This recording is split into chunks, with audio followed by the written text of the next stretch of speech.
got the other tires mounted finally. We put the other ones up front the last time. So we're gonna take the ones up front, put them in the back, put the new ones up front. Got about 1,000 miles on this. We'll do a little review how this thing's going in about the next 1,000 miles. I think we're like 2 now. So here with the auto Tiburon again and more maintenance. We got the same thing we put on the back, power stop, the rust corrosion stuff. That's your part number.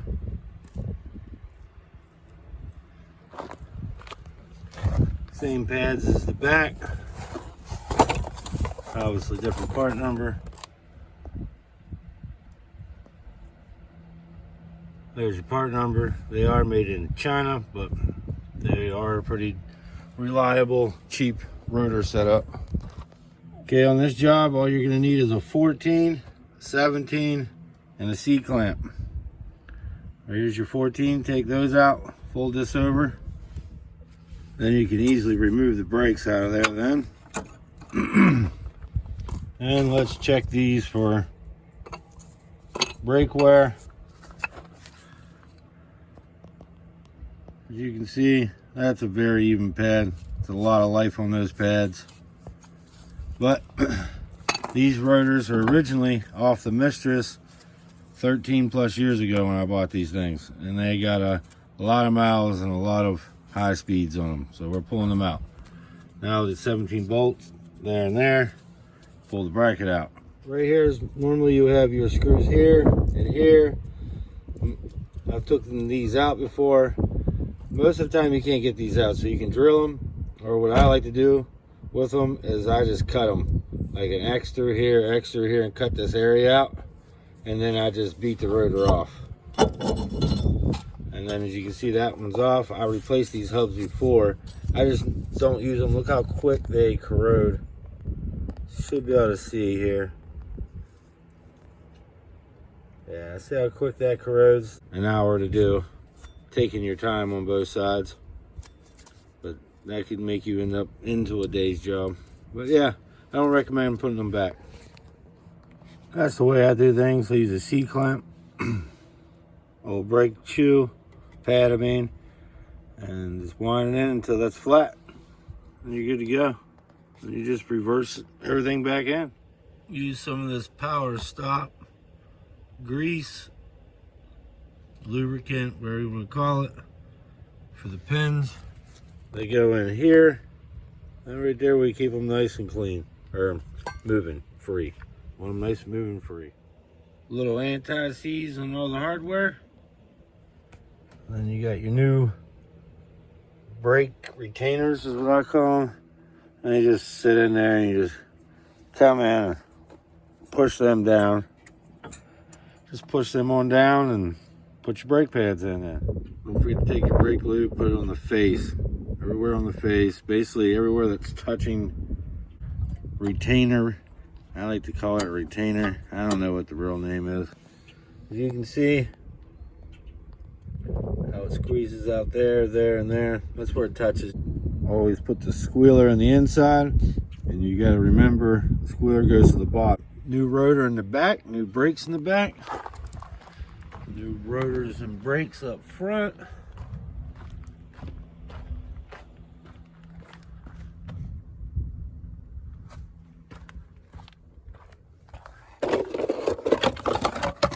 Everything new. New tires in the back, new tires in the front.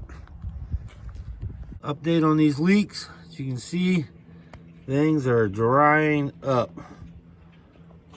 We are not leaking like we were. We got everything sealed up.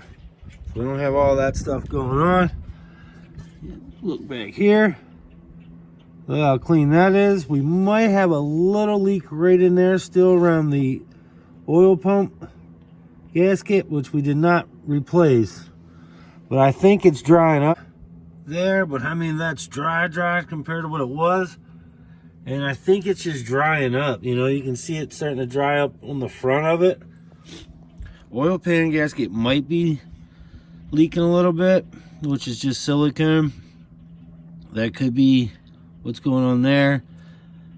We might end up doing that. I'm not sure yet. Probably not. I'll probably replace the motor before I actually do that one. Another thing is, this little update for you guys is on 3,000 miles is what we have on it now. It has used 1 quart of oil. Before, we would use about 1 quart of oil every 1,000 miles. It leaks so bad. I mean, it had leaks clear up into here. If you guys can see, it's dry in there now. It's just starting to like dry up. So no gasket leaks anywhere that we've done. The only thing we didn't do was the oil pump, rear main, and the oil pan, and it's good to go. I mean, I am happy with it. I can't believe how much of it, look how dried up it got up front here. That stuff was bad. I thought maybe the gasket was leaking here on the dipstick, but no, it's not leaking either. So I was going to replace that if that was leaking, because that's easy to get to. Rear main seal. If the engine's still running good and I put another transmission in it, I'll do that then. Car seems to be running great. I will say the Felpro gasket's working perfect. You know, so we got the new Felpro gasket on there. We got the Gates timing belt. We got the Gates water pump. Everything's doing good at the 3,000 miles.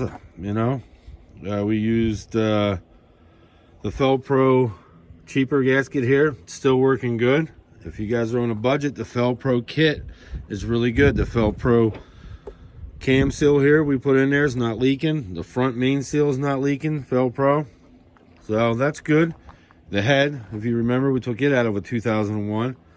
So again, we have another non-CVT ready head. So what this is a 2001 out of a Tiburon, so it still has the hydraulic latch caps. It doesn't have the solid buckets like the Beta 2 does, but it has the same big ports. The intake and the exhaust is bigger on the Beta 2, so it does have the ports, doesn't have the buckets. The buckets are a little bit nicer because you can rev those higher. These you can still rev about 8,000 RPMs before you really start to have a lot of issues with the buckets. Now, more spring tension you have, the quicker you're going to break these hydraulic buckets. So the OEM springs are really good. You can put like 4G63 springs in these. Some people do, which I have a set, so we'll probably make a video out of it because I got a couple of these heads that we screwed up, and we got enough spare parts to take a couple of these heads and fix them again. So therefore, we're going to have some videos on that. We'll check that out. We'll see maybe in the silver car how much RPM we can get out of those 4G63 valve springs. But future videos. Right now, we're good to go. We're going to go to 225,000 on that timing belt. It's right around 60,000 miles. Everything right now I'm good with, other than suspension. We're going to replace the shock shed in this. But again, a lot of maintenance, new tires, new rotors, new brakes, new top end, new gaskets, and it's running phenomenal. Only issue so far we're also going to replace is this fan. You guys can see possibly here. See in here, this fan is on its way out. You can probably see the little wobble on it. It's on its way out. So this is an older radiator. I'm going to get on Rock Auto. I'm just going to go ahead and order a radiator for this too. So we're going to get a radiator for this and put that in there, because this has the automatic transcooler in it. So we're just going to get a new radiator, because each time you take these things off right here, they always just bust anyway. And typically when they like to bust here, they'll end up busting this whole thing off. So I'm just going to go ahead and get new ones, go from there, and just get a new radiator. It's like 50 or 60 bucks, then plus the shipping. And I think that'll be a good idea anyway. I don't think that's OEM anyway, this radiator. It could be, but I don't think it is. Yeah, as far as that, guys, we new windshield wipers on it. Yeah, it's doing good. It's getting ready to go in and get its Pennsylvania inspection.